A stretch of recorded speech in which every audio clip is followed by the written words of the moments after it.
নমস্কার আমার প্রিয় সকল বন্ধুদেরকে। আশা করছি আমার সকল বন্ধুরা সুস্থ আছেন, ভালো আছেন। আমার চ্যানেলে দেখানো প্রত্যেকটি এক্সারসাইজ আপনারা বাড়িতে অভ্যাস করছেন, করে খুব ভালো আছে। আমার দেখানো এক্সারসাইজ গুলো করতে যদি আপনাদের কোনো রকম সমস্যা থাকে তাহলে কিন্তু আপনারা কমেন্ট করে জানাবেন। আমার চ্যানেলে দেখানো ভিডিওগুলো দেখে যদি আপনারা উপকৃত হন তাহলে আপনাদের কাছে অনুরোধ রইল, আপনারা ভিডিওটি বেশি বেশি করে শেয়ার করবেন, লাইক করবেন, কমেন্ট করবেন। আপনাদের একটি লাইক কমেন্ট আমাকে আরো উৎসাহিত করবে ভিডিও বানাতে। আজকে আমি আপনাদের জন্য ঘাড়ের ব্যথার 5টি পয়েন্টের ব্যায়াম বা এক্সারসাইজ আপনাদেরকে দেখাবো। আপনারা যদি এই 5টি এক্সারসাইজ বসে বসে আপনারা করেন তাহলে আপনাদের সমস্ত রকম ঘাড়ের ব্যথা, যেমনই হোক, সাইটিকা পেইন হোক, স্পন্ডলোসিস হোক, এমনি ঘাড়ের ব্যথা, যে কোনো ঘাড়ের ব্যথা নিরাময় হবে এই 5টি এক্সারসাইজ। আপনারা প্রতিনিয়ত বাড়িতে এই 5টি এক্সারসাইজ যদি অভ্যাস করেন তাহলে দেখবেন খুব তাড়াতাড়ি আপনাদের ঘাড়ের ব্যথা কমে গেছে।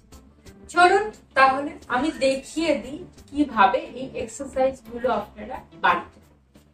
প্রথমে এইভাবে বসে যাবেন নর্মাল সুখাসনে। আপনারা যে আসনে বসতে কমফোর্টেবল ফিল করবেন, ম্যাটের উপর বসতে পারেন, চেয়ারে বসতে পারেন, বিছানায় বসেও এক্সারসাইজ গুলো করতে পারেন। আপনারা কি করবেন, আপনাদের এই হাতের তালুটা ফেসের উপর রাখবেন, এইখানে রাখবেন, এইভাবে শ্বাস নেবেন। যখন আপনারা শ্বাস নেবেন প্রেস করবেন, এইভাবে প্রেস করবেন। আবার যখন শ্বাস ছাড়বেন হাতটাকে লুজ করবেন। দেখে নিন ভালো করে। এইভাবে শ্বাস নিলেন, প্রেস করলাম, শ্বাস ছেড়ে হাতটা লুজ। এইভাবে হাতটা রাখবেন, এইভাবে হাতটা রেখে প্রেস করবেন। যখন শ্বাস নেবেন, শ্বাস ছাড়বেন, হাতটা লুজ করবেন।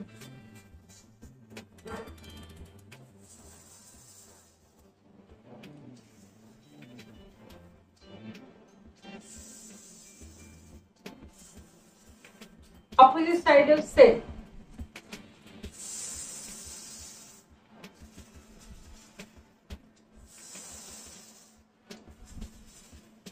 এইভাবে আপনারা 1 থেকে 10 বার কাউন্ট করে করে অভ্যাস করবেন। দ্বিতীয় কি করবেন, আপনাদের দুটি হাতের তালু জোড়া করবেন, করে এইভাবে থুতনিটা রাখবেন হাতের তালুর উপরে। এইভাবে দেখে নিন ভালো করে, এভাবে রাখবেন। এবার শ্বাস নেবেন, নিয়ে এভাবে 10 সেকেন্ড হোল্ড করবেন, 10 সেকেন্ড। শ্বাস ছেড়ে হাতটা লুজ করবেন। পুনরায় একই।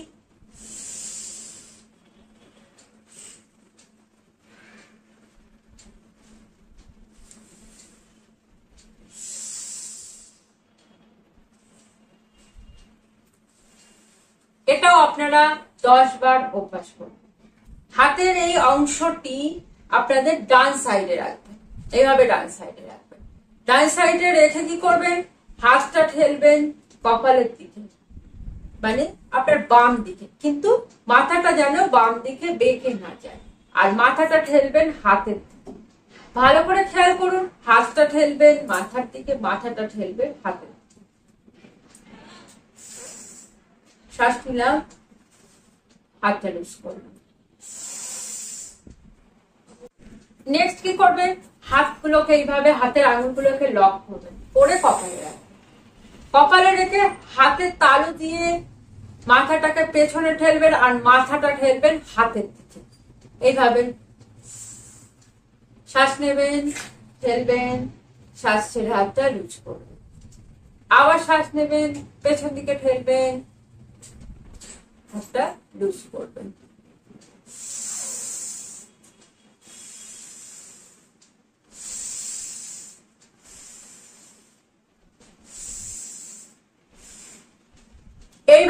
আপনারা 10 সেকেন্ড ধরে রাখবেন। 10 সেকেন্ড এইভাবে ধরে রাখবেন। হাত দিয়ে মাথাটাকে ঠেলবেন পেছনে, মাথাকে ঠেলবেন হাতের দিকে। তারপর একইভাবে হাত লক করা থাকবে, ঘাড়ের পেছনের অংশে হাতটা দিয়ে দেবেন। হাতটা দিয়ে একইভাবে ঘাড়টাকে হালকা করে একটু পেছন দিকে নিয়ে যাবেন, দিয়ে ধরে রাখবেন। এভাবে হাতটাকে ধরে রাখবেন। এক্ষেত্রেও সেম, হাতটা সামনের দিকে ঠেলবেন আর আপনার মাথাটা পেছন দিকে ঠেলবেন।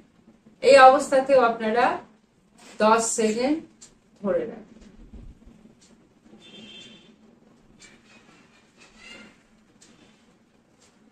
এই 5টি এক্সারসাইজ আপনারা বাড়িতে প্রতিদিন অভ্যাস করুন। আপনারা কাজের ফাঁকে যখনই সময় পাবেন এই এক্সারসাইজ গুলো করতে পারেন। অফিসের কাজের ফাঁকে করতে পারেন, বাড়িতে এসে করতে পারেন, রাতে শোয়ার আগে এক্সারসাইজ গুলো করতে পারেন, সকালবেলা ঘুম থেকে উঠেও এগুলো করতে পারেন। এই এক্সারসাইজ গুলো আপনারা করে দেখুন, খুব তাড়াতাড়ি আপনাদের ঘাড়ের সমস্যা, ঘাড়ের ব্যথা কমে যাবে। আর বালিশ ছাড়া শোয়ার অভ্যাস করুন। যাদের অতিরিক্ত ঘাড়ের ব্যথা করছে, ঘাড়ে যন্ত্রণা করছে, তারা কিছুদিন বালিশ ছাড়া শোয়া অভ্যাস করুন, ঘাড়ের এক্সারসাইজ গুলো করুন, দেখবেন আপনাদের ঘাড়ের ব্যথা খুব তাড়াতাড়ি কম হয়ে গেছে। এই ছিল আজকে আমার ভিডিও। আপনাদের সাথে আবার দেখা হবে আমার পরবর্তী ভিডিওতে। আমার ভিডিও যদি আপনাদের ভালো লেগে থাকে, আবারও বলছি, ভিডিওতে একটি লাইক করবেন। কোনো সমস্যা হলে, কোনো কিছু জানার থাকলে কমেন্ট করে জানাতে পারেন। এবং আমার ভিডিওটা দেখে যদি উপকৃত হন, আপনার বন্ধু বান্ধব আত্মীয় স্বজন সবার সাথে শেয়ার করুন। আমি চলে আসবো আবার পরবর্তী একটা ভিডিও নিয়ে। ততক্ষণ আপনারা বাড়িতে সকলে সুস্থ থাকবেন, ভালো থাকবেন। নমস্কার।